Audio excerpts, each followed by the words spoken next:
Hello மக்களே, welcome to Lakshu naturals. இன்னைக்கு நம்ம பார்க்க போற மூலிகை பதிவு வல்லாரை கீரை. மூளை செல்களை பாதுகாத்து நினைவாற்றல் மற்றும் செறிவாற்றலை அதிகரிக்கிறது. குறிப்பாக அல்சைமர், டிமென்ஷியா நோய்களை தடுக்க உதவுகிறது. மன அழுத்தம் மற்றும் பதற்றத்தை குறைத்து மனதை அமைதிப்படுத்தி நல்ல தூக்கத்தை அளிக்கிறது. நரம்பு தளர்ச்சியை நீக்கி நரம்பு மண்டலத்தின் செயல்பாட்டை சீராக்குகிறது. சருமத்தின் தன்மையை மேம்படுத்தி தோல் நோய்களை குணப்படுத்த உதவுகிறது. இரும்பு சத்து, வைட்டமின்கள் மற்றும் ஆன்டி ஆக்சிடென்ட்கள் நிறைந்துள்ளன.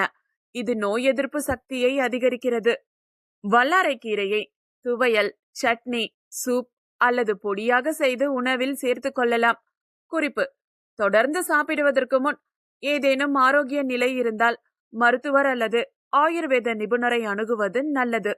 இந்த வீடியோ பிடிச்சிருந்தால் லைக் பண்ணுங்க, கமெண்ட் பண்ணுங்க, ஷேர் பண்ணுங்க. இது போன்ற தகவல்களுக்கு சேனலை சப்ஸ்கிரைப் பண்ணுங்க. மீண்டும் அடுத்த வாரம் மற்றொரு மூலிகை பதிவை பார்க்கலாம். அதுவரை காத்திருங்கள். நன்றி, வணக்கம்.